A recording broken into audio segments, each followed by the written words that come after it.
Fala galera do Los Borrachos, estamos aqui para o pré-jogo São Paulo e Palmeiras. É mais um clássico essa semana, dessa vez válido pela Copa do Brasil, pela partida de ida das oitavas de final.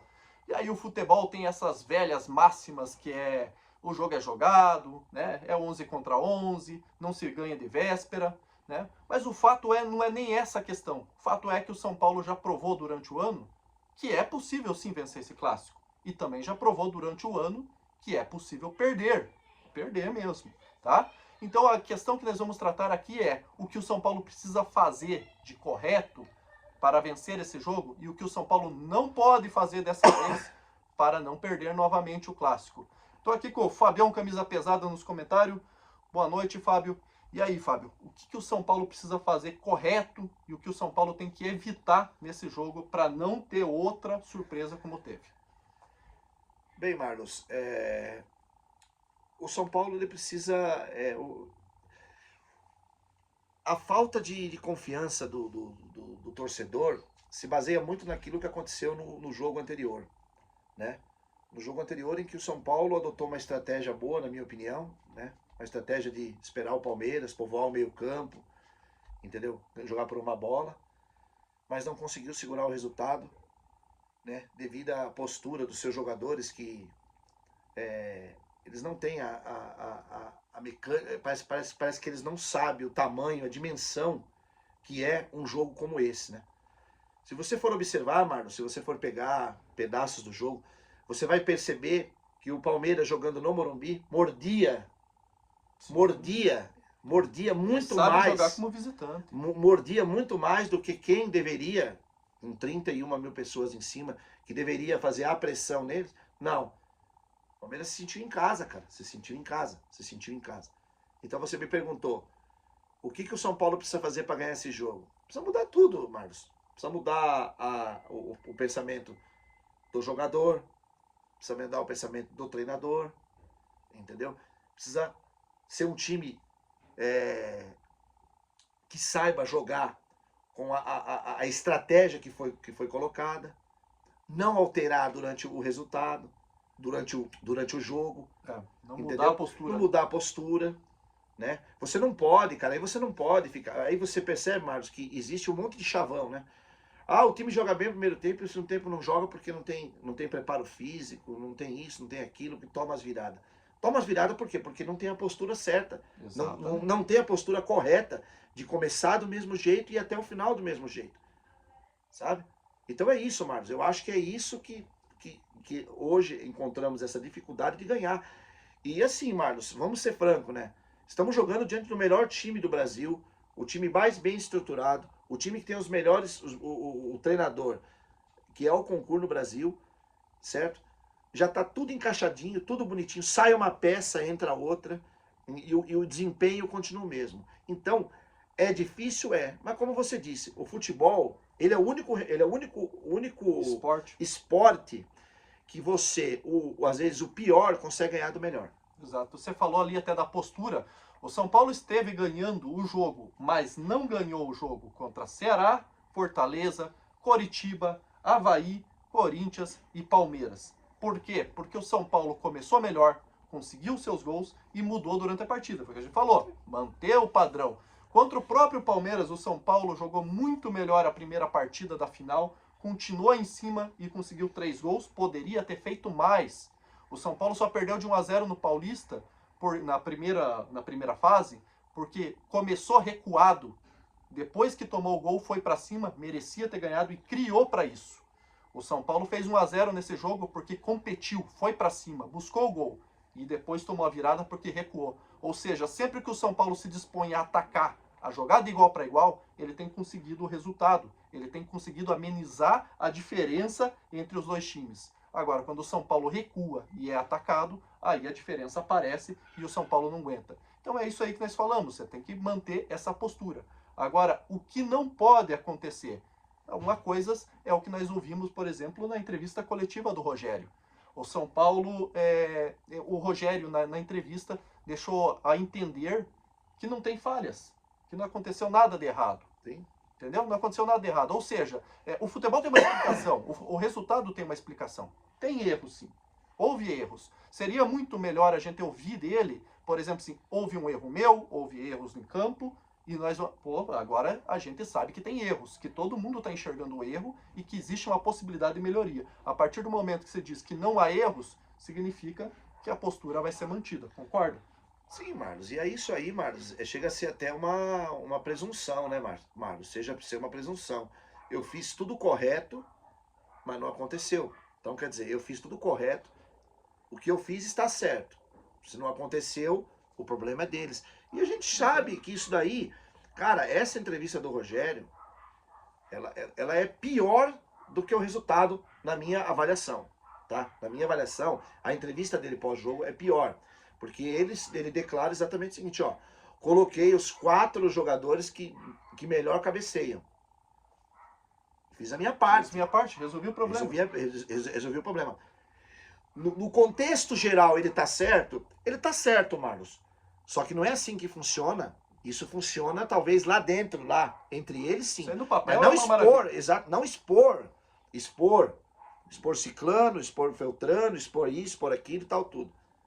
Até porque estamos convivendo num futebol hoje que é o futebol do mimimi. Sim. Do mimimi. Uma exposição aí. Exato, e uma situação dessa. Então, assim, eu tô tentando entender, quero ver como que vai ser a postura dos jogadores amanhã. Aí eu vou te falar algo que aí é onde que vai os jogadores. Os jogadores foram achincalhados pelo Danilo, chamando eles de Bambi cagão e tal, tudo. Não teve um jogador para dar uma chegada nele. Não deixar ele ir para a Copa. Não tem um jogador que não tenha uma postura dessa. Não tem um jogador que parece que não sente. Não vou falar assim, não, aqui hoje nós temos que dar, não é 100%, nós temos que dar 110%. Não é nem para eles, torcida, não é para o clube, não. É para nós mesmo. Porque o cara nos tirou, o cara nos envergonhou, o cara nos humilhou. Eles parecem que nem isso eles têm.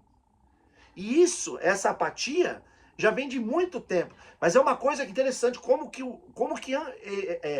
contamina o ambiente. O ambiente parece que é contaminado. Os caras tomam um gol, sabe? Já se jogam no chão. Se entrega já. Se entregam, entendeu? Então, é essa postura que tem que mudar, que não pode acontecer, entendeu? E essa é a minha preocupação relacionada ao que o Rogério diz na coletiva dele pós-jogo. Não que as falhas dele sirvam para amenizar os erros individuais dentro de campo. Sim, sim. Mas existem falhas, por isso que eu falei. Falhas têm que ser reconhecidas. Errei. E eles erraram. Sim. Nós sabemos que vamos ter soluções. O problema é quando diz não erramos. E outra coisa que preocupou é justamente a questão da escalação. O Rogério deixou bem claro que ainda não tem certeza qual time vai a campo, se vai repetir, se vai manter os melhores ou se vai haver uma mesclagem. Nós sabemos que, por exemplo, as laterais foram trocadas e elas não têm tanta divergência de qualidade. Algumas peças. Mas dependendo da peça que for poupado, aí não tem uma reposição à altura. Principalmente zaga e centroavante. Né? Isso daí é complicado também. E aí ele transferiu, né? Ele falou que ele não decide sozinho. Eu acho que ele tem que decidir. Porque sem riscos não há glórias. O São Paulo decidiu um paulista contra o próprio Palmeiras às vésperas do Mundial. E não poupou jogador. Poderia perder jogadores e por causa dessas lesões perdeu o Mundial. Sim. E não tinha garantia de ganhar o título paulista mesmo colocando os titulares. Correu o risco e obteve as glórias. Então, Rogério, você tem que assumir a postura. Você, Rogério, foi um jogador que jogava todos os jogos. Você foi um jogador que batia os pênaltis. Você não autorizava que o artilheiro do campeonato fosse bater um pênalti para ser artilheiro. Então a gente precisa que você volte a ser o Rogério do campo. O Rogério que era mais fominha, que queria vitórias. Esse Rogério, eu tenho certeza que se voltar e parar com esse negócio de mesclar, de poupar jogadores, de querer inventar moda em final de jogo, em assinar a vitória, esse Rogério não serve para o São Paulo. Agora, o Rogério que era vitorioso, esse pode ser útil para nós. Concorda, Fábio? Não, eu concordo, Marlos. Eu ainda pondero uma outra coisa, Marlos. Eu acho que assim, o Rogério, ele está se mostrando ser uma pessoa muito transmitindo um pessimismo, sabe? Sim. Aquele Rogério que nós vimos, igual você falou, obcecado por recordes, obcecado por isso, obcecado pela vitória, porque não adianta, um dia o cara tava falando, mas ele trabalha o dia inteiro. Cara, não adianta você trabalhar o dia inteiro e você trouxer para tua casa 15 reais para você sobreviver. você está trabalhando o dia inteiro, você está trabalhando errado. Então o que eu vejo com o Rogério no São Paulo, ele está trabalhando errado. Ele está fazendo escolhas erradas. É o cara para transformar? É. Mas eu também tenho que achar, tenho que ver se ele quer também.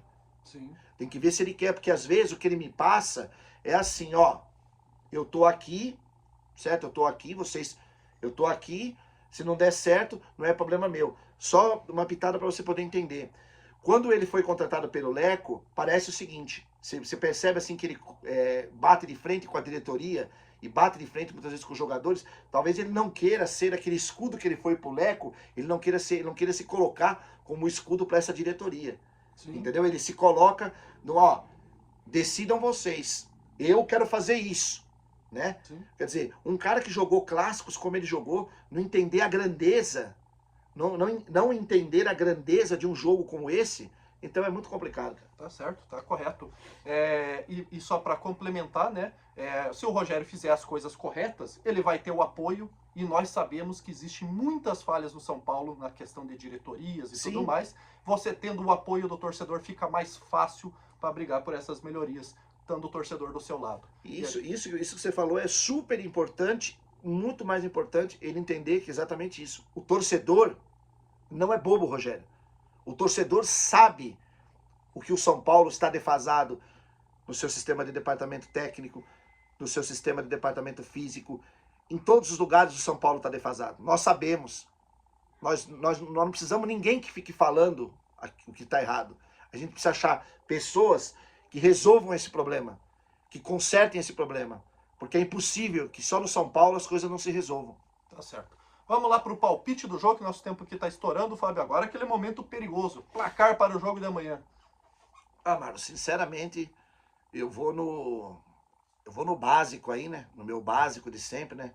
No 1-1, entendeu? Mas é assim, eu acho que eu espero que amanhã o São Paulo tenha outra postura. Eu tenho visto a mobilização dos torcedores, assim, entendeu?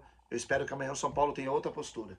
Até porque torcedores aí, até a última parcial que eu vi hoje à tarde, já era mais de 25 mil. Ou seja, 31 mil já. Chegou a 31. 31 mil. No dia do jogo sempre prevendo em 5, 6, ou exatamente. seja, amanhã vai beirar de novo os 40 mil, porque o torcedor continua acreditando no time e vai apoiar, entendeu? E eu espero que seja aquele São Paulo que ataque, que é aquele São Paulo que bate de frente e busca os gols. Se for esse, o São Paulo ganha de 1-0.